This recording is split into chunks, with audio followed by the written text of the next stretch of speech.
All right, welcome to the Golden Limit podcast. Today, Number 2 yeah, our second one. We're after 2 months, 3 months. 3 months? Shit, I guess it has been like 3 months. I know that we have I think 80 episodes up, and this is our second podcast since our first episode, which was a podcast. Yeah. Today we're talking about Kingdom Hearts 3, something that speaks very deeply to both Eric and I. Eric and me? Well, you know what? Whatever. Grammar it doesn't and matter. Shit. So it's funny, we were actually talking about this on our own, and we decided that it actually seemed like it would be a good idea to go ahead and record, because there's a lot coming out here. There's a lot of talk about... Well, there's a lot of speculation on our own ends about how the game is going to go and how it kind of needs to be set up in order to keep its current fan base while also bringing in more fans. So Right. Eric, you and I, we were talking about mostly the way that it comes in earlier. So Kingdom Hearts 2, right? Right. So I guess to lay a bit of a foundation, Eric is definitely the penultimate Kingdom Hearts fan. I don't know if I'd say penultimate, but I mean, at least as far as the Golden Limit is concerned, yeah. Oh yeah, for sure. You're definitely the bigger fan out of the two of us. But you've definitely kept more abreast of what's going on in the universe, in the Kingdom Hearts universe, and the Kingdom Hearts games. Whereas I'm definitely a big Kingdom Hearts fan, but you also haven't had the opportunities to keep up with all of the games the way that I have. Right. Outside of the console games being 1 and 2. I've played a little bit of Chain of Memories, and I've seen you play Dream Drop Distance, probably. I think Dream Drop Distance, a couple others, and so I mean, I'm a huge fan. I do love the universe. I love the idea of the whole Disney plus Square thing, and a lot of the ways that you can describe Kingdom Hearts is Final Fantasy plus Disney.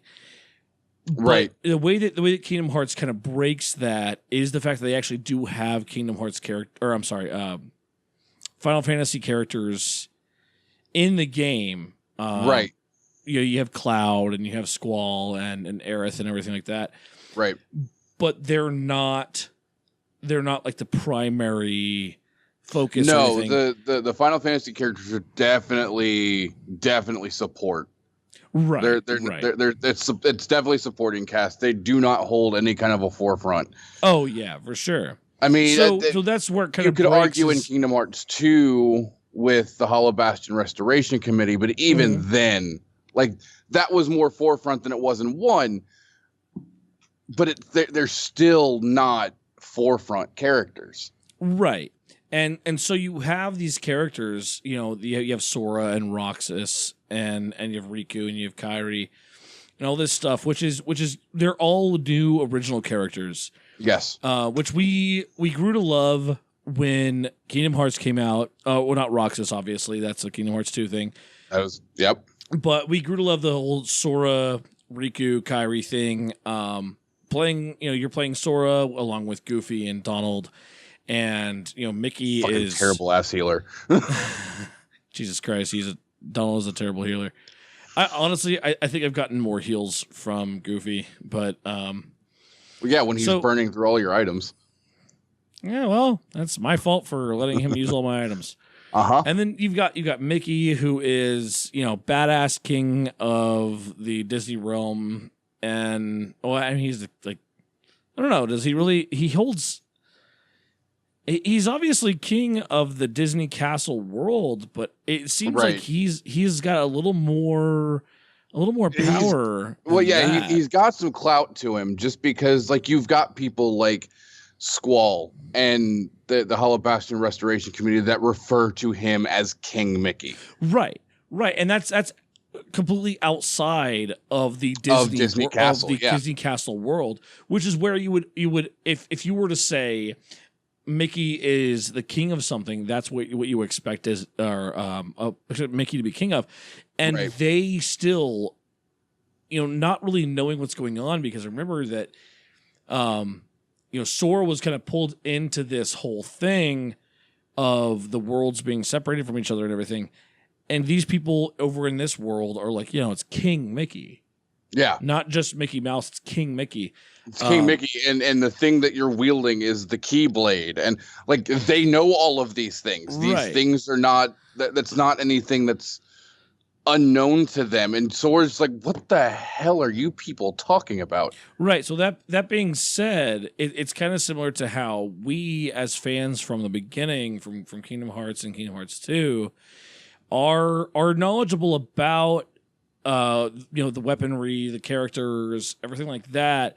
But then Kingdom Hearts 3 is coming out 12 years after Kingdom Hearts 2, and I feel like I could be completely off here. We don't really know much since the game hasn't released, but I feel like in some aspects, I think people would argue that for the fact that it hasn't released, we know too much.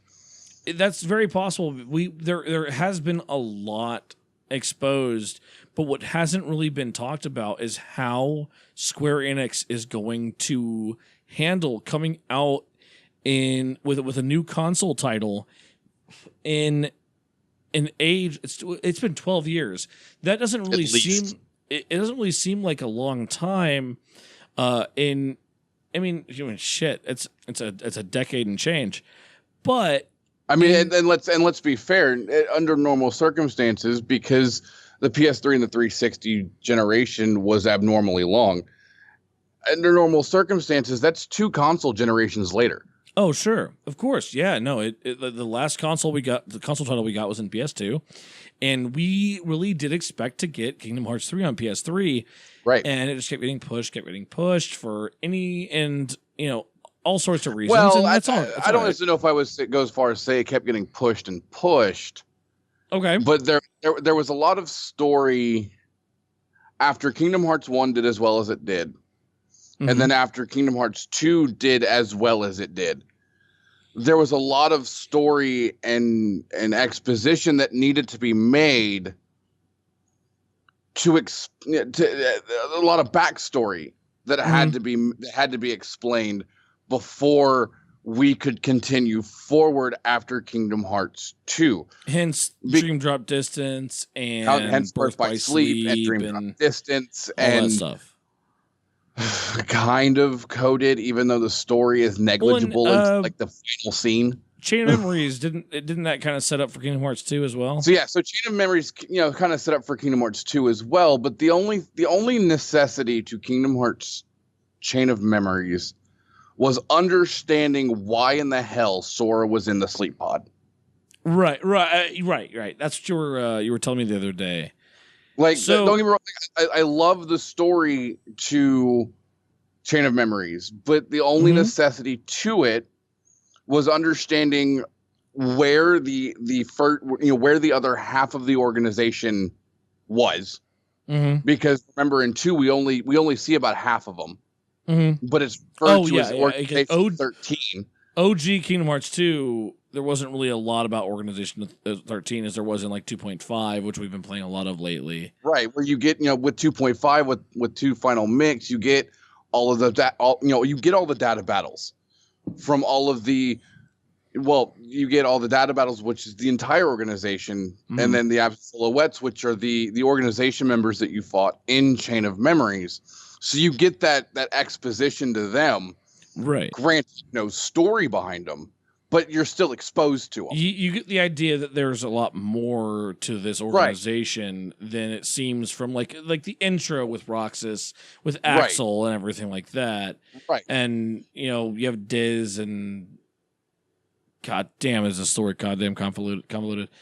And that kind of brings me to how it being 12 years later for a console title, Square Enix kind of has to be careful on towing that line between making a game for the fans like you especially, Mhm. and even to me who maybe have a little more understanding than the casual Kingdom Hearts fans, but also trying to come in with the way that gaming has become so much bigger and so much more approachable. They Right. have to make a game that is going to be approachable to people who are just like, oh shit, there's Disney in this, but it's also kind of Final Fantasy-ish, but I don't really know much, but I kind of want to play it. Right. So like the Well, like, then you drag into the mix an entirely other side of the console community that with the fact that Kingdom Hearts 3 is releasing for the first time outside of the handhelds, because that's an entirely different oh sure, beast altogether. Yes, you have PSP and The PSP, the GBA got I mean, one, the DS I got think one, phone? 3DS got one. The phone, the coded was phones? originally on the phone and then got Yeah. remade for the DS. Yeah, sure. So taking the originally handheld games out of the equation, hmm Kingdom Hearts was originally a Sony exclusive, Right. and right. so you have so people. so what you would have an consider entirely mainline titles. right. What You or have at an least what was entire side of the originally considered mainline titles? Because I know that, Right. that Square Enix has kind of changed what they consider mainline titles. But let's be honest, in the realm of the gaming, community the community really kind of made that change, because the community started okay. realizing with games like Birth by Sleep and Dream Drop Distance that the quote unquote side story titles, they're necessary. Right. And it does because- seem that way because like those are where I kind of fall flat. Right. And that's where you have been able to kind of fill in some kind of valleys in what I know about the story, which again is convoluted as all hell. Well, that's not even taking into account the addition of time travel. Like, don't even start with that shit right now, man. Like, I'm just like the story itself, because of how it was structured, because Kingdom Hearts 1, I wholeheartedly believe, was originally designed as a one-off story. mhm. The story itself, there's a lot of plot holes that had to be filled, Which is kind of funny. where- It's kind of funny that does reflect very, very closely to Square. And of course, for anybody who remembers, Square Enix was not always Square Enix. They used to be Square back in the day. hell, even before SquareSoft. Even before Squaresoft, that's correct. Back when Square was just Square, they were going out of business, and their last hurrah back in the days when NES was king, their last hurrah was Final Fantasy. Funny story, that's where the name Final Fantasy came from. Well, okay, so not entirely. All right, well, I'm going off of what I know. Well, no, and that's fine. And this is where I'm going to fill in blanks. Okay, fair enough. Hey, man, So- again, you're the one here. Like, Right. this isn't Zelda, so Yeah, no, and as much as I can run with the best of them when it comes to the Zelda timeline and the Zelda story, there's still gaps that you could fill to Sure. either correct me where I'm wrong, or just I didn't catch that part of the story. and that's where I lean on you for anything Square related. Right. So Final Fantasy, and there's been a lot of misconceptions that were kind of designed and accepted as fact Okay. over the years, that Final Fantasy was Square's last ditch effort. I think because that's the story I was told. Right. Well, and that's I the mean, story that a lot God. of us were told. Hell, Or that's 15, what- like That's 15 years ago or the so. story that a lot of us were either told, or that's how we understood the story at the time. Okay. Well, Well, spit it out, man. so Don't leave us in suspense. Square itself Uh-huh. if I remember correctly, was doing fine financially. The problem was that Hironobu Sakaguchi, the godfather of Final Fantasy, the creator of Final Fantasy, he had made several different games prior, and they never took off. Okay. And he was desperate to make a game that would grab everyone's attention and pull them in. And so he starts working on this game. And he decided mid-development that if it didn't take off, that was going to be the last game he ever made. Okay, so the rumor wasn't necessarily completely wrong, right? But it had some foot. There was one foot in truth there, right? It had one foot in truth. Okay, I get it. So anyway, to bring that back, to bring that circle back, that's kind of where Kingdom Hearts, and I'm not saying that Kingdom Hearts was going to bankrupt Square Enix by any means. Oh God, no. Because Final Fantasy was still doing much better at that time than it is now. Of course. But it was kind of just an experimental one-off kind of thing. And I always kind of felt that harkened back to the OG Final Fantasy days.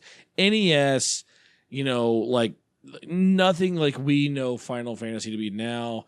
Right. And of course, we have to draw the parallels from Final Fantasy to Kingdom Hearts with the Square Enix RPG game type, even though it is an action RPG, and I would even say that it's an action JRPG.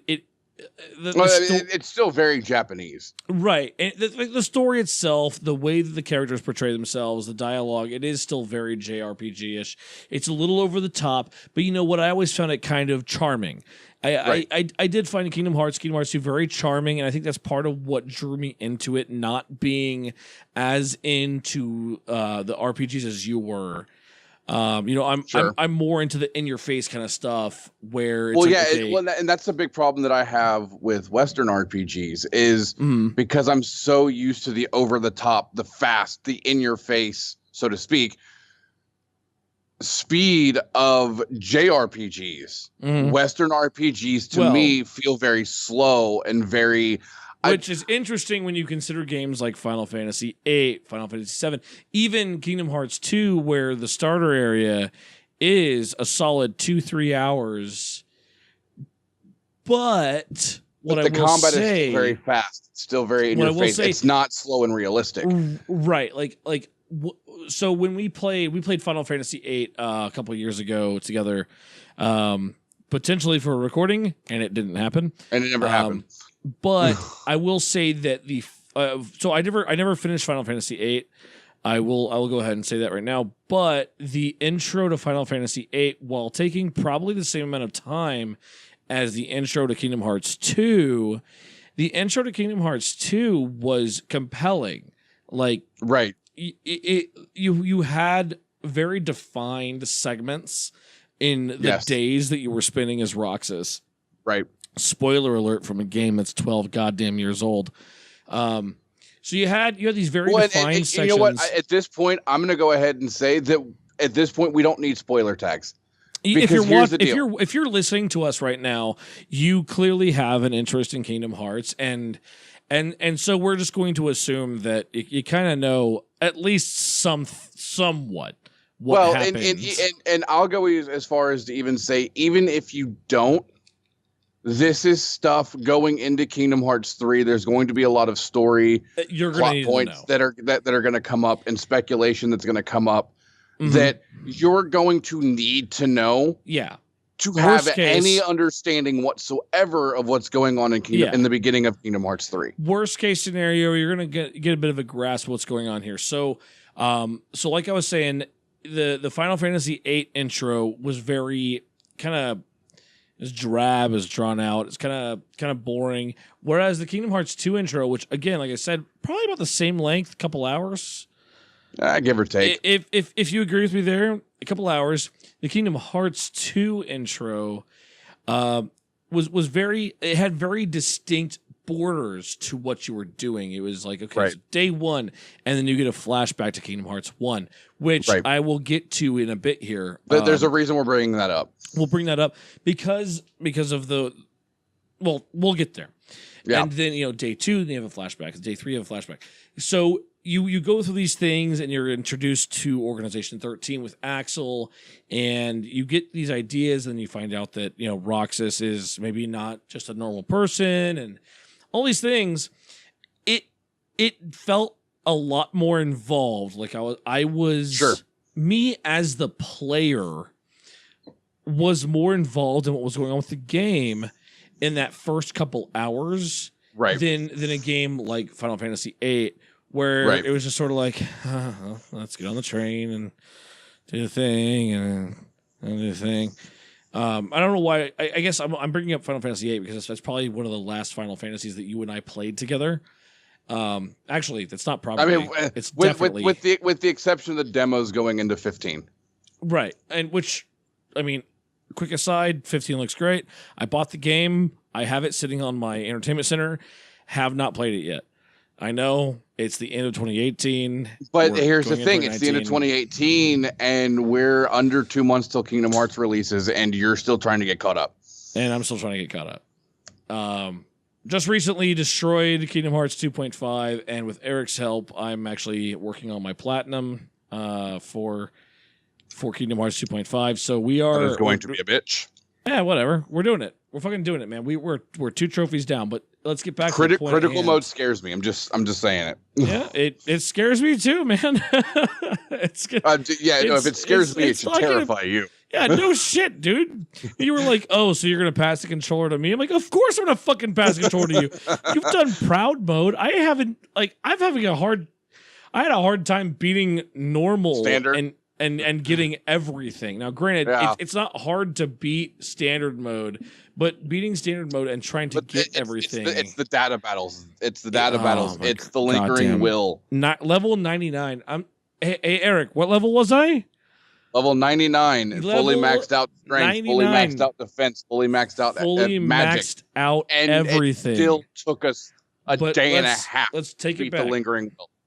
Let's take it back. So. I guess what I'm getting to with the intros, I keep talking about the intros here, right? And there's a point I'm getting at is that even as a fan, a big fan of the Kingdom Hearts, especially the Kingdom Hearts console titles, I am separated enough from the mega fans, the ultra fans, and everything to kind of get where Kingdom Hearts 3 needs to come at. Because so here's the thing: marketing, the internet, everything has changed so much over the last 12 years. Oh, drastically.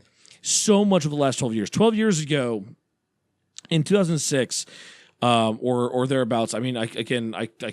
I'm not looking at a release date for Kingdom Hearts 2 here. It was 2006. Okay, it was 2006. 2006. March in Japan and September here. Okay, so all right. So 2006, gaming was starting to become like an accepted thing. Because I grew up when if you played video games as a little kid, playing video games made you a nerd. And not a nerd like you are now. And even going through junior high and high school, if you played video games, you were probably that antisocial, awkward, weird, shut-in kid. Back then, nerd was a derogatory term. And I don't mean to compare this to the bigger derogatory terms in the world these days. Obviously, but back then it was a derogatory term. Being a nerd was you didn't have friends. When you were called a nerd, it wasn't something that you held with pride. Right. And nerd chic, geek chic, that's all big nowadays. But 12 years ago, gaming was kind of coming into its own with the Halo games, the Call of Duty games, Battlefield games, all that stuff. Gaming was kind of coming into its own where like the people that maybe wouldn't have played games 5-10 years prior are all like, hey man, come over, we're playing Xbox, da da da da da. And let's rewind a little more to Kingdom Hearts 1. Could you give me a confirmation on 2002? For Kingdom Hearts 1? Yeah. 2002. Back in Yep. 2002, it was worse because back in 2002, gaming was still like, all right, yeah, you're a nerd. Like, Right. It wasn't even really starting to get into it at that point. Ocarina of Time came out in 96. 96? I think it was 96. Sounds right. I mean, shit, I don't even know why I bring that up. I guess it's the Zelda in me. But that's like, you had Ocarina of Time, you had a bunch of Zelda games, and we had like GoldenEye and stuff like that, which kind of helped to massage gaming into the more casual crowd. But it really didn't start getting there until your Call of Duties and stuff like that. So back then, marketing to gamers was, I venture to say it was actually easier because of the fact that gamers were gamers. They were the nerds. They were the outcasts. They were the solitary people who were like, oh, I'm looking forward to this game. Whereas you take, Kingdom Hearts 2 from 2006, where you had a pretty solid market base of Final Fantasy players and Disney fans that kind of maybe shared the same space. Right. And you fast forward 12 years to 2018, actually to it's not going to release till 2019. You fast forward, gaming is completely different now. Everyone games. Yeah. It could be your mom playing Candy Crush or I hope that doesn't date me too much because I haven't looked at mobile games recently, but I mean, it's fine. It's fine. My mom does in fact still play Candy Crush. Oh my God, Jesus fucking Christ! So you've got people playing games on their phones. You have people playing games. You have 3DS, which is a very capable handheld platform. You have people playing the Switch now, which is an astronomical leap in the gap between console and handheld gaming. You have people playing games everywhere. Everyone's into gaming. It's now nerd chic. It's now geek chic. Yeah. It's gaming chic. Yeah. And so it's so much more approachable. So your market is much bigger. And here's what I'm getting at here. There is a point that I'm getting to that Square Enix and Disney as the producer. Is that right? Square's the studio. Square Enix is the studio, right? Well, yeah. So and then Disney is producing. So okay, so this or is is Disney just licensing? This is where things get kind of weird. Disney is licensing it, yes, but Disney also holds the rights. Well, sure, of course, to everything, including Sora. What Sora, as I've come to find out recently, is not the rights to Sora do not belong to Square. They belong to Disney. Interesting. Okay. Which I think is why a lot of people are now realizing why we haven't gotten. Okay, so slight digress.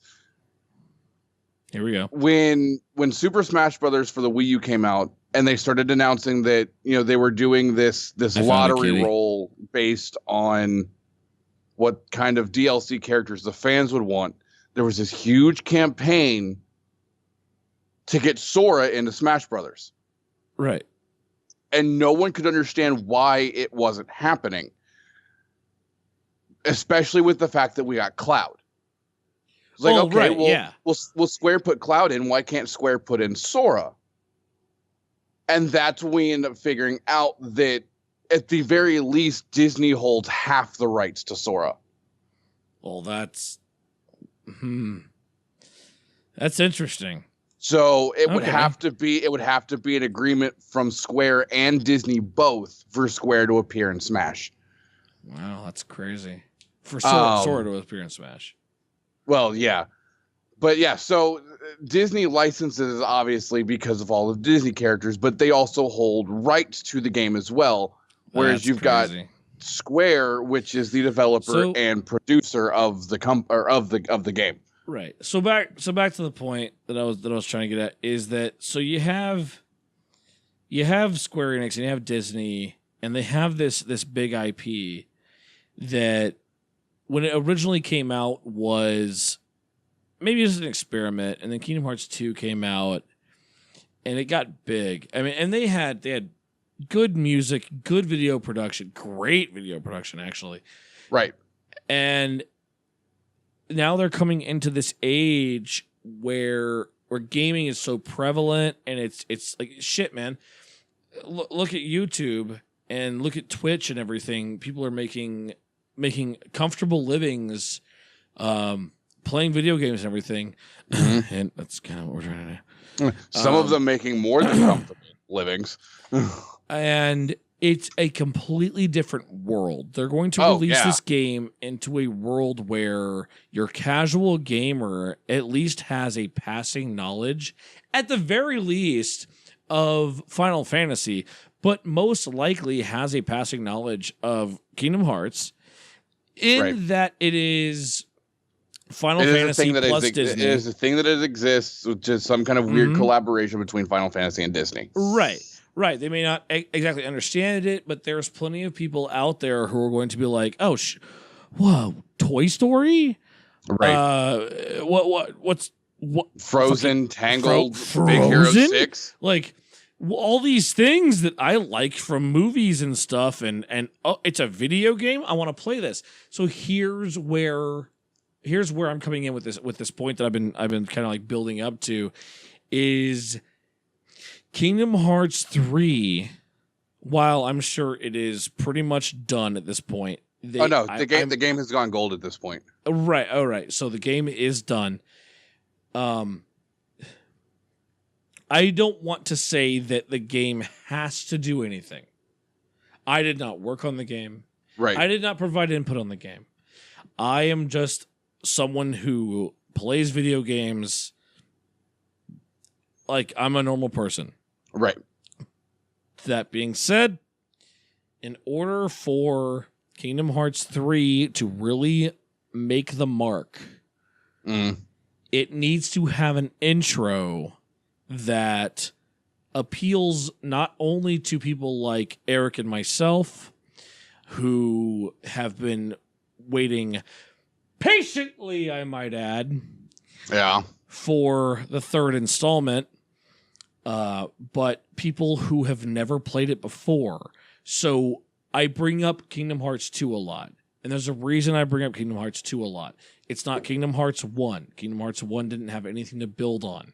Right. It was new, all that. That's fine. Kingdom Hearts 2 had to follow up Kingdom Hearts 1 and present a solid intro that would bring people from the Kingdom Hearts 1 fan base, as well as people just finding it. But back then, it was a much smaller fan base, or I'm sorry, not fan base, but a much smaller gaming base. Right. Now you have millions more people who are playing video games.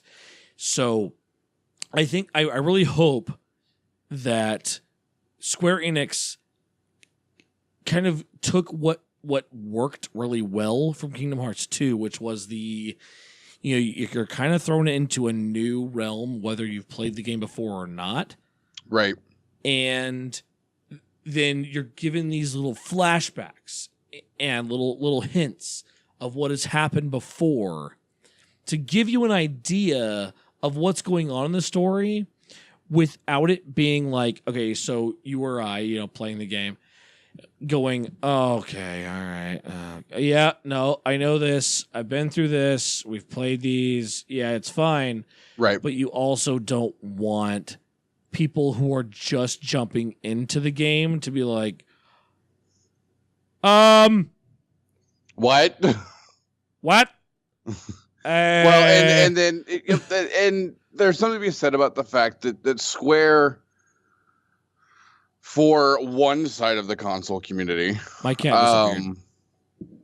Square has made it has done what they can prior to the release to make it as accessible as possible, with the fact that we've got Kingdom Hearts 1 through Birth by Sleep encoded on the PS3 as well as the PS4.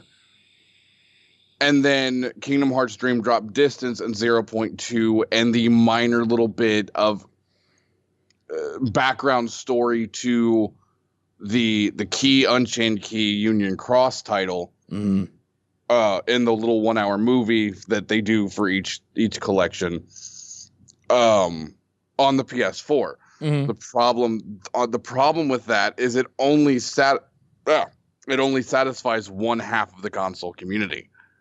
And with the fact that that Kingdom Hearts 3 is going to release on the Xbox One, yes, the collections are not on Xbox. No.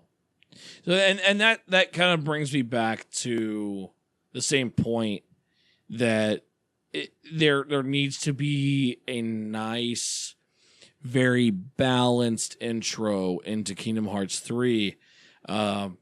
Accentuated by the fact that it is now going to be on a console that Kingdom Hearts has never been on. You know, they didn't get it on the OG Xbox, nothing on the Xbox 360, and now they're getting it on Xbox One, which by all rights is a different gamer community. Yes. It's not hard to see that there is a gap. You know, when sure. People love There's far more shooters on the Xbox than on. Well, I guess maybe not so much anymore, but traditionally there are far more first person shooters and whatnot on the Xbox and on the PlayStation side. Well, like that, there are far more RPGs, and I'll go just to even bring this to the proper realm of JRPGs on the PlayStation platform than there ever will be on the Xbox platform. Sure. But like, you don't even have to go to that distinction. You can just look at like any post on Reddit or any forum that is console neutral to find that people are constantly comparing and contrasting the consoles as if they don't meet different needs or whatever. I don't have all the new shit. I do plan on having all the new shit, but right now, with a very large degree of ease of use, I can go into my living room. I can fire up my Wii U, my 360, or my PS4 in the same amount of time because I play games on each one depending on what I want to do. Yep. Funny story, I'm not a fan of one in particular. Right. And honestly, if I was to be a fan of one in particular, it's not the two big ones. No. If I was to pick a side, I'm a Wii U dude. I don't have a Switch yet. But if I was to pick a side, I'm a Nintendo dude. Yeah. I am a Zelda bitch. I would suck Link's dick if it was possible. Right. Like, are you fucking kidding me? I would let that guy raw dog me. I'm just saying, like, I like all of them. I love to play Final Fantasies and Kingdom Hearts and shit, so I have my PS4. I love Halo and Forza, so I have an Xbox. I don't have an Xbox One yet. It's coming. I'm a broke bitch, so, but I have a Halo 4 Edition Xbox. That's how much I love Halo. Yeah. And I love Forza because it's, in my opinion, it's way better than Gran Turismo is at being a racing simulator. But you know what? I also love Mario and Zelda. So I never had an SNES back in the day because dollars and whatnot. But I had an N64. I had like 3 GameCubes. I'm not sure how many Wiis. I got the Zelda Wii U. Or I skipped one. I said I don't have any Wiis, but I got the Zelda Wii U, and funny enough, I've had I want to say 4 360s before I got my Halo 4 360. And the only reason I had a PS2. I think I had 2 or 3 PS2s. I got a silver PS2 Slim. And then I couldn't get a PS3 for the longest time. And so Eric sold me one of his PS4s because I wanted to be able to play the Final Fantasies. I wanted to be able to play the Crash Insane trilogy. I wanted to be able to play the Kingdom Hearts collections, we'll call it that. Yeah, the collections. And of course I want to be able to play Kingdom Hearts 3. So there doesn't have to be a separation, but you can't ignore the fact that there is a separation. Right. There absolutely is a separation. There are people who are like Xbox fucking till I die. And it's like, really? Yeah. You really want to make a stance that hard on a fucking video game console? Oh, yeah. Well, and unfortunately, yes, they do. PC Master Race, bitch. Guess what I play most of my video games on these days now that I've done with everything on the console? It's PC, baby. I've got one of those too. I got gaming PCs too. Yeah. I'll go ahead and make that a plural because I have 3 PCs in my condo that are built for gaming. So you don't outdated, but still built for gaming. Well, all but one. My laptop is well, yeah, no, your laptop is up to date. 8th gen i7 1070. I'm doing okay there. But the fact is that there is that separation, and Square Enix is reaching out and going, "We're gonna put this shit on the Xbox." And like you said, that is a fan base that has never, I guess, on the fanboy side, on the hard style fanboy side, where it's like, oh, Xbox till I die. Right. Because I mean, Xbox did have RPGs. The insert RPG names here. I can't think of it, but there were. I mean, I know so okay. So after, I believe it was after 12, Final Fantasies started going full multi-platinum. My guess is that Sony had an exclusivity deal for a long time, and that deal ran up. For Kingdom Hearts, or not Kingdom Hearts, for Final Fantasy 13. Or sorry, Final Fantasy 11, I think, was the first one, but 12, I think, still had the exclusivity deal. And then you had 13 was the first non-MMO Final Fantasy that hit the Xbox as far as the main line goes. And that may be the first one, period. Right. Okay, Phantasy Star. I was trying to remember it, but Phantasy Star was on Xbox. Yes. I do remember that. And then there was one other that was like an OG Xbox title. And there are RPGs like the Fallouts and stuff, but I was thinking but again, that's going into the RPGs. Well, yeah, that's going into the distinction between JRPGs and Western RPGs. And so I was trying to think of specifically JRPGs that were released, and there was one on the OG Xbox, and I'm trying to remember what it was. And I cannot remember. Oh, sure. Give me a ridiculous goddamn list. I'm seeing Sword Art Online. Of course, that was definitely one. Yeah. But that was also on both, if I remember right. Well, no. I mean, I'm not talking about exclusives here. It looks like Shenmue. I didn't realize that Shenmue was on that was released or that's coming for Xbox One, or has already been released. It was stated that it was. I don't think Shenmue 3. I think Shenmue 3 is still in either the Kickstarter or development phase. I'm not sure about that. Wait, what? Oh, okay. I saw Persona 5, and then I saw that it was canceled for 360. Oh yeah. I was gonna say, wait, Persona 5 was a Sony exclusive. What are you talking about? I'm looking at this. Well, I can't necessarily trust all these lists I'm getting.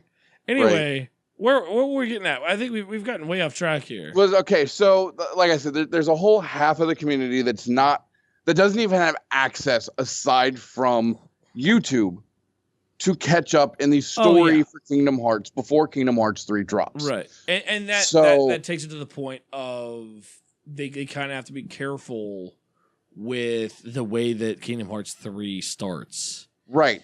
And I think that after the intro of the game, they can take whatever route and get as crazy as possible. Sure. It just needs it needs a Kingdom Hearts 2 intro. Right. That's to bring that back, like you said, Kingdom Hearts 2 did their introduction very well. Now, Kingdom Hearts 2's introduction completely bypassed Chain of Memories. But again, the only big bits from Chain of Memories that you need Chain of Memories for is to find out how in the hell Sora got into the sleeping pod and the other half of the organization members. Yeah. Other than that, Chain of Memories basically plays like Kingdom Hearts 1. And not combat-wise, but story-wise. Oh my god, the combat. But so on the one hand, you're right. If Kingdom Hearts 3 could do something along the lines of that, it would be great. The problem is, I think that we would run into with something like that for Kingdom Hearts 3 is there has been so much additional story in the last decade that I don't know if they could feasibly do that without the introduction/tutorial section being, much like we kind of complained about back in the day, obnoxiously long. Right. And you can't really do another Roxas intro because we've already had a Roxas intro. Right. And we're taking a break.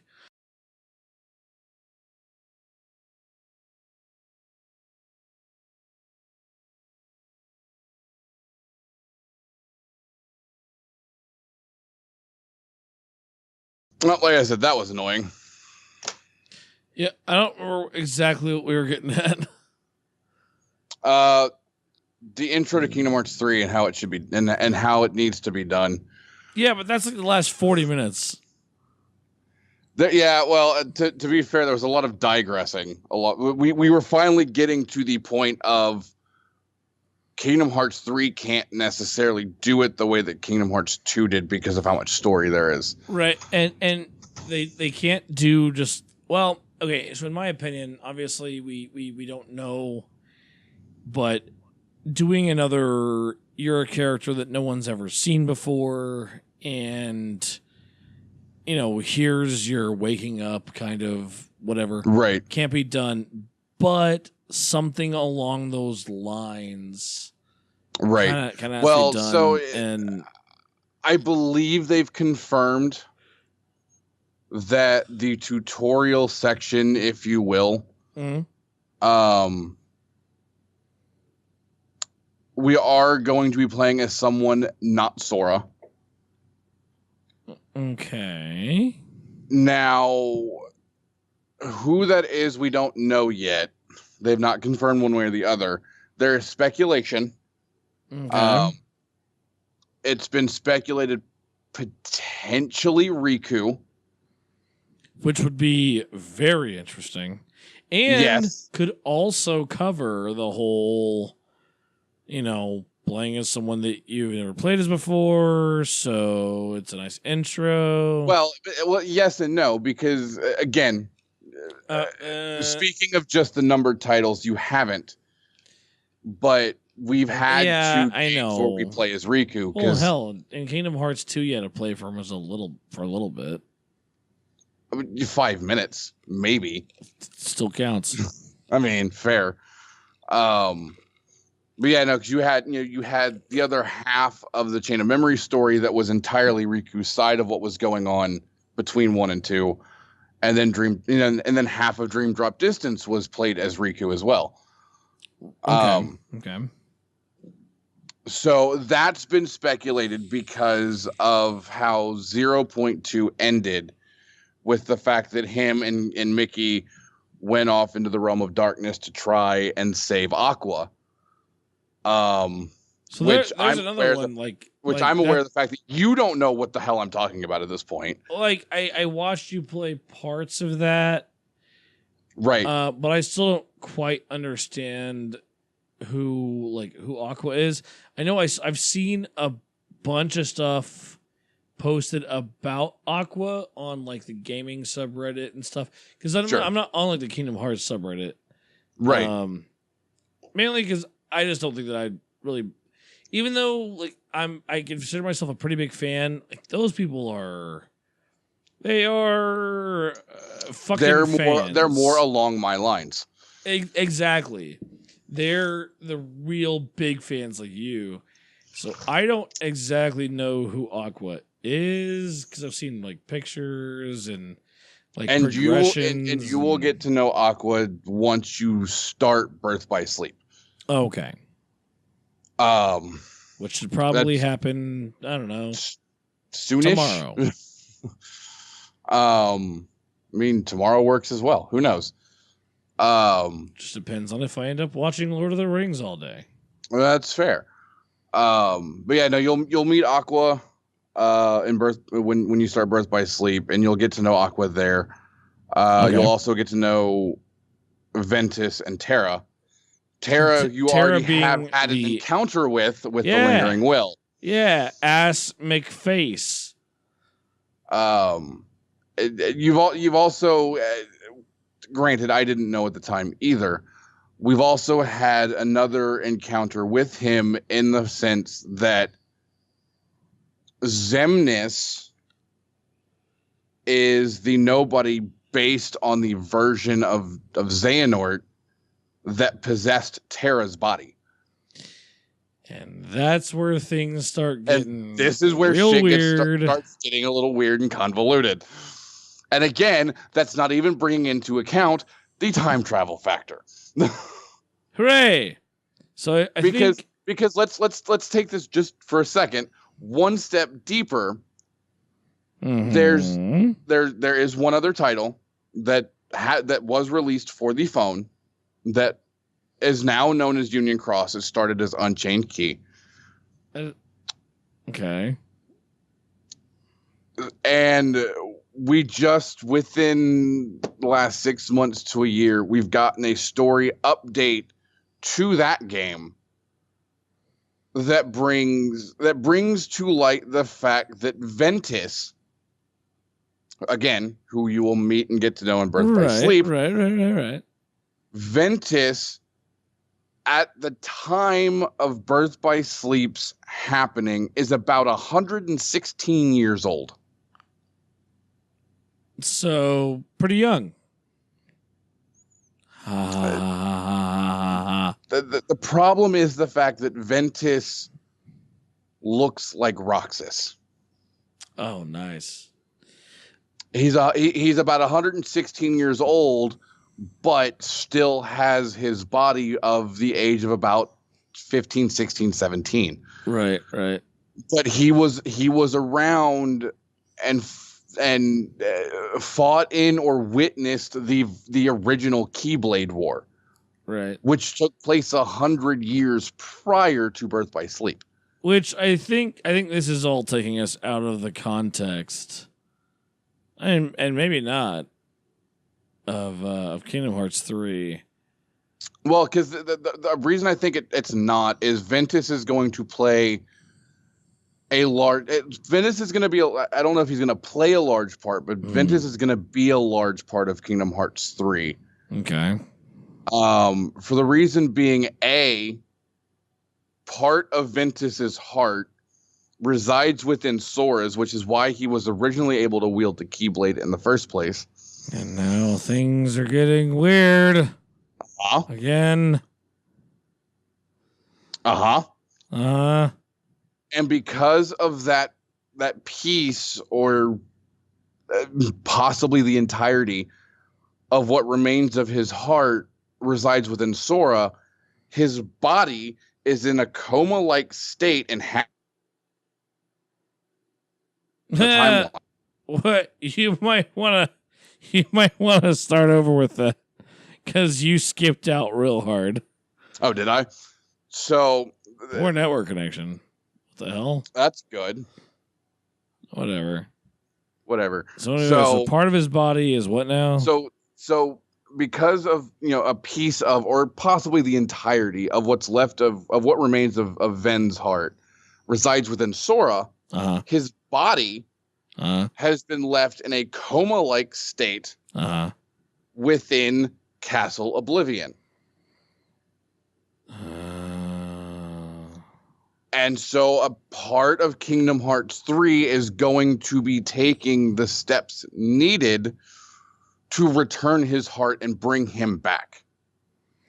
Man, see, and now I get confused. And I'm just like, I'll just wait for the game. No, I really should do some more gameplay. Well, and like I said, like once you actually play through Birth by Sleep, you'll understand more so what I'm talking about. And this is kind of what I like about the whole series, is that whole I don't exactly know what's going on. I like that feeling. Like it's mystical, right? Like right. It's like, oh, I mean, it's kind of confusing and shit. So I don't really exactly know what's going on. And as such, I guess we'll figure out exactly what's going on when Kingdom Hearts 3 is released. Of course, we here at the Golden Limit, we are going to be playing Kingdom Hearts 3 when it drops. We're talking as close to launch day as humanly possible. Yes. Worst case scenario, week of. Please come out to our YouTube channel. We will have videos there. We may actually be streaming it on Twitch for the beginning, the opening, for the starter area and everything. So come to twitch.tv/The Golden Limit. And we got Facebook, facebook.com/The Golden Limit. So come check us out. We really hope that you liked our ridiculous, completely ungrounded fucking ideas of how Kingdom Hearts 3 should open up. And as always, we're glad you guys came by. And we'll see you guys next time right here on the Golden Limit.